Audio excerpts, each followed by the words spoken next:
गंगा सिर्फ नदी नहीं बल्कि प्राणदायिनी, मोक्षदायिनी एवं हमारी आराध्य है। वाराणसी में गंगा की लंबाई लगभग 60 किलोमीटर है और इसके किनारे 44 गांव बसे हैं।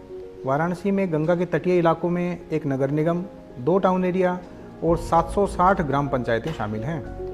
काशी में 80, वरुणा और गोमती सहायक नदियों के रूप में मौजूद हैं। गंगा घाट के किनारे स्थित मणिकर्णिका एवं हरिश्चंद्र घाट पर शवदाह किया जाता है।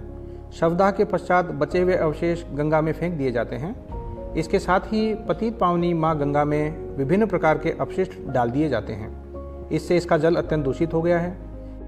जिला प्रशासन के अथक प्रयास से अब हमने गंगा नदी को स्वच्छ रखने में काफ़ी सफलता पाई है। अब घाटों की नियमित सफाई होती है। शवदाह के लिए शवों के घाटों तक पहुंचाने के लिए वाराणसी विकास समिति द्वारा शव वाहनी का संचालन भी किया जा रहा है। इसके साथ ही वाराणसी नगर निगम द्वारा नियमित रूप से घाटों की साफ सफाई की जाती है। यह पूरी कार्यवाही बहुत विस्तृत रूप में की जाती है। इससे घाटों की भव्यता और सुंदरता बनी रहती है, जो यहाँ आने वाले यात्रियों एवं पर्यटकों के लिए विशेष आकर्षण का केंद्र है। गंगा में तैरते हुए अपशिष्ट की सफाई भी नियमित रूप से की जाती है।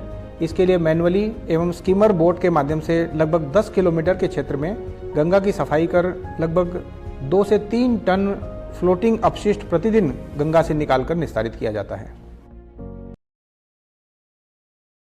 वाराणसी नगर में प्रतिदिन 500 से 600 मीट्रिक टन कूड़ा निकलता है। इसके निस्तारण हेतु 600 मीट्रिक टन क्षमता का प्लांट करसड़ा में 38 एकड़ क्षेत्रफल में लगाया गया है। यहाँ कूड़े को निस्तारित कर खाद भी बनाई जाती है। प्रतिदिन नगर से निकलने वाले लगभग 23 नालों में से 300 MLD दूषित सीवरेज निकलता है। इनमें से 19 नालों को टैप किया जा चुका है, 1 को पार्शली टैप किया जा चुका है और 3 को टैप करने की कार्रवाई चालू है। जहां 2018 में केवल 100 MLD शोधन क्षमता थी, वहीं 2018 के बाद इसकी शोधन क्षमता 360 MLD हो गई है।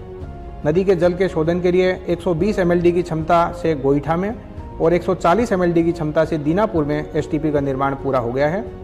50 MLD का STP रमना में तथा 10 MLD STP रामनगर में 2019 से निर्माणाधीन है।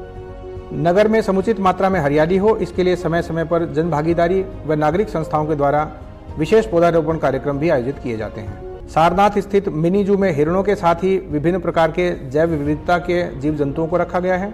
यहीं पर 50 लाख की लागत से तैयार गंगा दर्पण नामक नेचुरल इंटरप्रिटेशन सेंटर भी तैयार किया गया है, जो जैव विविधता के संबंध में पर्याप्त जानकारी लोगों को उपलब्ध कराता है। गंगा नदी के संरक्षण में सेना के टास्क फोर्स द्वारा पौधारोपण, छात्रों की भागीदारी, गंगा घाटों पर सांस्कृतिक कार्यक्रमों आदि के द्वारा जन जागरूकता के कार्य निरंतर किए जा रहे हैं। वाराणसी के गंगा घाट जो काफ़ी पुराने हैं, उनमें से काफ़ी जीर्ण शीर्ण हो गए थे, जिससे घाटों पर गमन करने वाले तीर्थयात्रियों एवं दर्शनार्थियों को काफ़ी असुविधा हो रही थी। वाराणसी स्मार्ट सिटी के अंतर्गत लगभग 11 करोड़ की लागत से 26 घाटों में से 22 घाटों के पुनरुद्धार एवं फसाड इंप्रूवमेंट का कार्य कराया जा रहा है। साथ ही लगभग 5 करोड़ की लागत से घाटों पर कार्टन स्टील निर्मित साइनेज लगाए जाने का कार्य जारी है। इसके अलावा दशाश्वमेध घाट पर भी 26 करोड़ की लागत से वाराणसी स्मार्ट सिटी और वाराणसी डेवलपमेंट अथॉरिटी द्वारा टूरिस्ट फैसिलिटेशन सेंटर के निर्माण कार्य की स्वीकृति वर्ष 2019 में जारी हो चुकी है। देव दीपावली कार्तिक पूर्णिमा के अवसर पर मनाया जाने वाला, जिसमें गंगा को श्रद्धा सुमन अर्पित करने लाखों लोग देश विदेश से वाराणसी आते हैं। इस दिन सभी गंगा घाटों, मंदिरों, देवालयों को दीपों के प्रकाश से सजाया जाता है, जिससे इन घाटों का दृश्य अत्यंत मनोरम और आध्यात्मिक प्रतीत होता है। इस अवसर पर घाटों पर कई प्रकार के रंगारंग सांस्कृतिक कार्यक्रम भी आयोजित किए जाते हैं। वाराणसी स्थित गंगा आरती पूरे विश्व में प्रसिद्ध है, जिसका विहंगम दृश्य देखते ही बनता है। गंगा के प्रति श्रद्धा का यह प्रतिदिन प्रदर्शन वाराणसी के अन्यत्र मुश्किल ही देखने को मिलता है। जागरूकता की कड़ी में प्रसिद्ध पर्वतारोही श्रीमती बछेंद्री पाल एवं उनकी टीम के द्वारा 22 से 25 अक्टूबर 2018 तथा विंग कमांडर परमवीर सिंह द्वारा 24 से 26 अक्टूबर 2019 को रिवर राफ्टिंग एक्सपीडिशन किए गए। इसके माध्यम से गंगा स्वच्छता पर वाराणसी के लोगों को वृहद रूप से जागरूक किया गया। गंगा के निर्मलीकरण व स्वच्छता के संबंध में लोगों में वृहद जन जागरूकता फैलाने के उद्देश्य से आयोजन किया गया, जिसके साथ कई लोग रैली के रूप में दोपहिया वाहनों में एवं नावों के द्वारा भी नगर में पहुंचे। इसका दृश्य देखते ही बनता था। इस दौरान पूरे वाराणसी जिले में बैनर, पोस्टर, झंडों, प्रदर्शनियों, जन चौपालों और रैलियों के माध्यम से व्यापक जन जागरूकता की गई। मोक्षदायिनी गंगा हमारी धरोहर है।